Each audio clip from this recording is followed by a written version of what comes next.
Welcome student. Today's video is about the force which is a push or pull. Let's start. Force. क्या है force? आज से पहले भी आपने ये नाम सुना होगा force. ठीक है, तो force का मतलब आपको क्या पता है? आपने एक बड़ी छोटी सी डेफिनेशन याद कर रखी है. A push or pull is known as force. force क्या है? एक push है या फिर pull है. आप किसी को खींच रहे हो या धक्का मार रहे हो, वो force है. ठीक है, आपको कैसे पता चला कि भैया फोर्स भी कोई चीज़ होती है? तो देखिए, आप एक फुटबॉल है रखी हुई है, आप आए और आपने उसमें किक मारा तो क्या होगा? वो फुटबॉल मोशन में आ गई. इसका मतलब आपने उसमें क्या किया? फोर्स अप्लाई किया. सामने से एक बॉल कोई फेंक रहा था, आपने क्या किया? उसको कैच कर लिया. तो क्या हुआ? वो बॉल रुक गई. अभी तक बॉल क्या कर रही थी? मूवमेंट कर रही थी. जैसे ही आपने उसको कैच किया, अपने हाथ में लिया, बॉल रुक गई. कैसे रुकी? क्योंकि आपने उस पर फोर्स लगाया.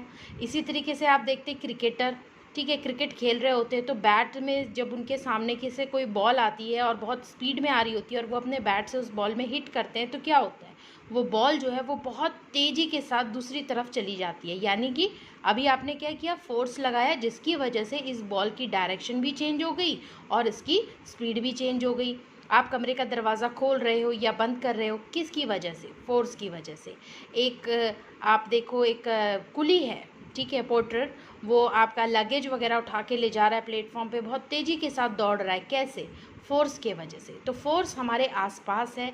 हमारे आसपास कोई भी ऐसी चीज़ नहीं है जो कि बिना फोर्स के काम कर रही है. ठीक है, तो अब आप बोलो कि ठीक है, एक बॉक्स तो रखा हुआ है यहाँ पर और वो बॉक्स हिल भी नहीं रहा है, तो क्या उस बॉक्स में भी कोई फोर्स लग रहा है? क्योंकि बहुत भारी बॉक्स है भाई, वो तो हिल नहीं रहा है. तो हम कहेंगे बिल्कुल, इसमें भी एक फ़ोर्स लग रहा है. अब तुम्हें आश्चर्य हो रहा होगा कि बॉक्स तो हिल नहीं रहा है तो फोर्स कहाँ से लग रहा है. तो ये मैं अभी आपको बताती हूँ कि फ़ोर्स कहाँ से लग रहा है. एक्चुअली ये जो फोर्स है, ये टाइप है फोर्स का. और फोर्स आपका मेनली दो टाइप का होता है. एक हम बोलते हैं बैलेंस फोर्स और दूसरा होता है हमारा अनबैलेंस फोर्स. ठीक है, बैलेंस फोर्स और अनबैलेंस फोर्स, यही दो फोर्स हैं जो किसी भी ऑब्जेक्ट के मूवमेंट के लिए या फिर स्टेशनरी कंडीशन के लिए रिस्पॉन्सिबल हैं. अगर ये बॉक्स जो है वो मूव नहीं कर रहा है तो इसका मतलब क्या है? इसका मतलब है कि इस पर एक फोर्स काम कर रहा है जो कि बैलेंस फोर्स है. जैसे कि ये बॉक्स है, आप यहाँ पर खड़े होकर इसको धक्का मार रहे हो और आप मूव नहीं करवा पा रहे हो. क्यों? क्योंकि इस पर आपके अपोजिट साइड से एक फोर्स काम कर रहा है जो है फ्रिक्शनल फोर्स. तो ये फोर्स ऑफ फ्रिक्शनल आपके फोर्स से ज़्यादा है, जिसके कारण से आप ये इस बॉक्स को ना तो इधर मूव करा पा रहे हो ना ही इधर. दूसरी चीज़ आप क्या देख रहे हो कि ये जो बॉक्स है, इस बॉक्स पे अर्थ अपने नीचे ग्रेविटी के वजह से एक फोर्स अप्लाई कर रही है, जिससे ये बॉक्स जो है वो नीचे की तरफ को जा रहा है. और दूसरे तरफ आप क्या देख रहे हो कि बॉक्स पे सेम, जैसे आपने देखा सुना होगा ना, every action there is equal and opposite reaction. तो उसमें क्या होता है कि इसे जो है ये ऊपर की तरफ को जा रहा है. ठीक है, तो जितना ये नीचे की तरफ को आ रहा है उतना ही ये ऊपर की तरफ को जा रहा है. तो यहाँ पर क्या हो रहा है? दोनों फोर्स एक दूसरे के जो इफेक्ट हैं उसको नेगलेक्ट कर दे रहे हैं. तो जिसकी वजह से ना ये बॉक्स ऊपर की तरफ जा पा रहा है और ना ही नीचे की तरफ जा पा रहा है. तो इसका मतलब अगर ये स्टेशनरी कंडीशन में है तो इस पर एक फोर्स काम कर रहा है जो कि है बैलेंस फोर्स. तो क्या ये बैलेंस फोर्स अनबैलेंस फोर्स में कन्वर्ट हो सकता है? बिल्कुल. अगर आप यहाँ से ज़्यादा फोर्स अप्लाई कर दें, ठीक है, जो कि इस फ्रिक्शनल फोर्स से ज़्यादा हो, तो आपका ये बॉक्स मूव करने लगेगा. एक टॉय कार है, बहुत छोटी सी टॉय कार है, और आपने क्या किया? उसमें थोड़ा सा अपने हाथ से धक्का मारा, वो टॉय कार मूव करने लगी क्योंकि उसमें अनबैलेंस फोर्स काम करने लग गया. तो ये था आपका फोर्स के बारे में. आइए पढ़ते हैं कि फोर्स क्या क्या चीज़ें कर सकता है. तो ध्यान से समझिएगा बेटा, फोर्स क्या चीज़ें कर सकता है. फोर्स क्या करेगा?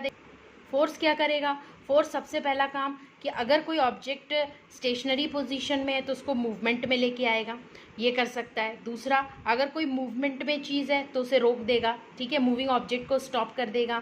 किसी भी चीज़ की स्पीड चेंज कर देगा. आपकी कार बहुत स्पीड में जा रही थी, आपने क्या किया? उस पर बिल्कुल ज़ोर से एक ब्रेक लगा दिया, तो क्या हुआ? उसकी स्पीड कम हो गई या फिर इसकी स्पीड स्लो हो गई या फिर रुक गई.